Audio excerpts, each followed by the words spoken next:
I first met him in the early 80s in a Chinatown of urban Java. He didn't want his real name or address revealed, so we called him DJ for Dynamo Jack. He was only a healer, he said, but he did direct a powerful energy generated from his own body into his patients.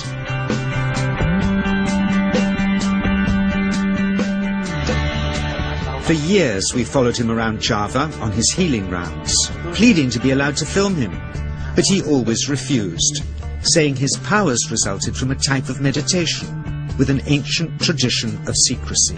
It was only when my brother Lorne was suffering from a serious eye infection that he finally allowed us to film him in 1987. Lorne was suffering from a bad eye infection at the time, a cameraman's cause for panic. Lawrence had heard of a man who might be able to help and dragged me to him despite my reservations. Is it in? Good luck. You just relax and enjoy, Lord. He uses acupuncture needles in the traditional points, but with a twist. Through them he directs a form of electricity, as he calls it. But he doesn't draw the electricity from a wall socket. He claims to generate it within his own body.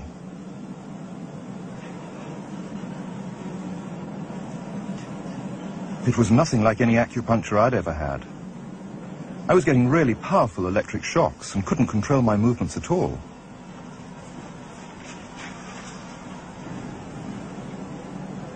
Okay. He says that what he does is no more supernatural than an electric eel, which also knows how to harness its yin and yang energies. Yin yang, positive and negative, you know. And my positive from here and my negative from here. And we meet together, this can get like electricity. And is this because you're special? You have a special sort of meditation every day. It's meditation that does it? Meditation every day. Like a yoga. Uh-huh. But I study about 18 years.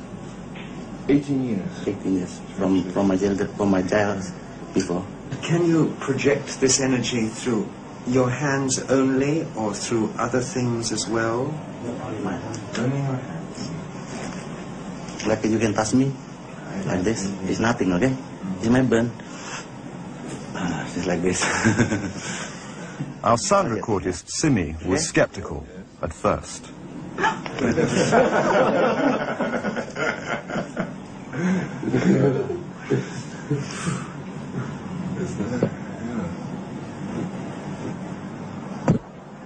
Later, he told us that anybody could learn this. God had given us all the yin-yang polarity, but it takes discipline and meditation to awaken and control it. And you must be very aware of your emotions. This energy can be dangerous. It can kill as well as heal. Then he asked for our newspaper.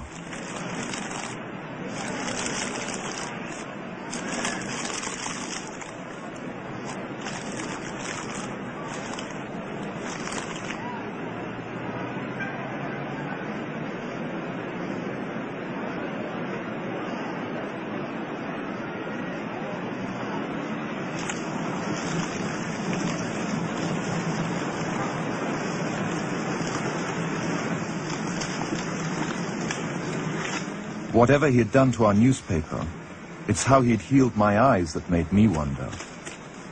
What do these people living in the shadows of the volcanoes still know that we of the West have forgotten?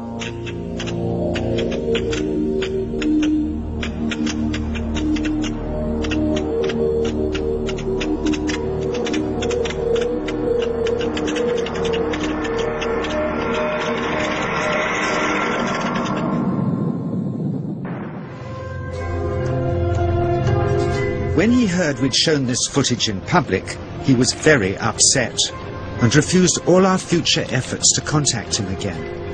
As the years passed, we sadly resigned ourselves to never seeing him again. My brother Lorne never did, for by 1997 he was already dead, when I again found myself with DJ, now treating me for an eye problem. But it wasn't this that brought me back. He had tracked me down out of the blue and invited me to tell me a story. He'd just returned from 2 years on a deep meditational journey, alone in the heart of Borneo. Amongst his revelations, he had seen, he said, how history was moving on into great change, and the old wisdom was vanishing. So he'd called me back to film just enough of him to remind us that we all have undreamed of powers sleeping within us, and that there's nothing special about him except for his training in waking them. He seems able to control the amplitude of this chi, like a dimmer switch, and it causes uncontrollable responses in the patients and their grounders. I can barely keep my hand on you. Just fly off, the electricity so strong. Sometimes signs of this passing energy can be seen in the transmitter too. This chi stuff is only the surface, he says, of the real adventure beneath, in the meditational technique.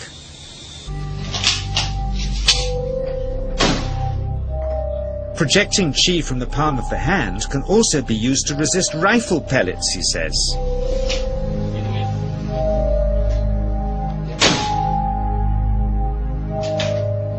First, you learn to distinguish between yin and yang chi in your body. Then how to pool it in your navel chakra. Then how to project it, he says. And it's the proportionate mixture between yin and yang which accounts for different effects, like pulling or pushing objects or igniting them. So I invited a small group of scientists back from the United States with measuring equipment to test if DJ was for real. And if so, where might this energy belong on the electromagnetic spectrum? Catherine Cook, CEO of the Mind Science Foundation in Texas. Dr. Roger Nilsson, a Swedish medic, an international racing sailor.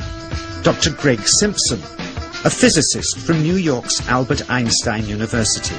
And Andreas Polak, one of DJ's Australian students. The visitors are confident they'll uncover him as a fraud in no time. Greg is the first guinea pig, and he's uncomfortable about showing that he can feel anything at all. Dr. Roger doesn't know what to expect.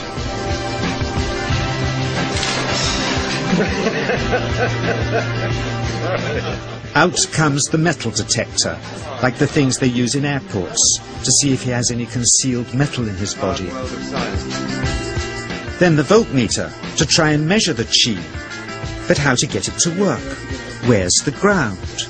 What settings? DJ suggests that as his negative is his perineum and his positive is his navel chakra, perhaps that's where the electrode should be attached.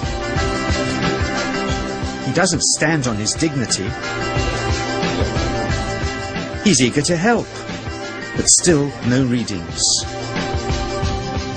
They're getting shocks off his arm, and now they're on the right settings, but the needle still isn't moving. DJ says it isn't electricity, it's chi. It's 1, 2, up. I feel it in my whole body. I feel it at 3, 0.3. I feel it in my legs. Shit. But suspecting there's some tricky setup on his premises they can't find, they insist we all go to a randomly chosen hotel room several miles away to see if he can light a light bulb with his fingers. It doesn't ground on the wall. So Greg holds and grounds one wire, while DJ pumps chi through the other. The bulbs are LEDs, light-emitting diodes, which ignite in different colors according to the intensity of current. Yes. On, off, on. Brilliant. Oh, you're blinking. Things were going well. DJ was enjoying it too, until he invited us all out to lunch at his local, where he tried to push a chopstick through the table. He couldn't get it through the formica surface, so he came up through an inch of wood from underneath.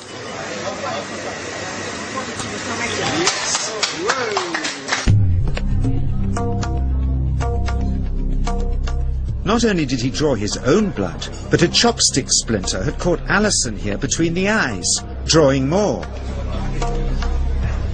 The incident was laughed off apologetically, but next morning he was a different man, drawn and upset. He said he'd been visited all night by his long-dead master, raging that he'd broken the strict taboos of his sect, never to show off in public and never to cause harm or draw blood. He felt deeply chastised. All further testing and filming must end. Never again would he submit to public scrutiny, nor accept any new students. He would sink from sight and continue his healing in obscurity, as he had done since before we met him in the early 80s, and had always told us was right.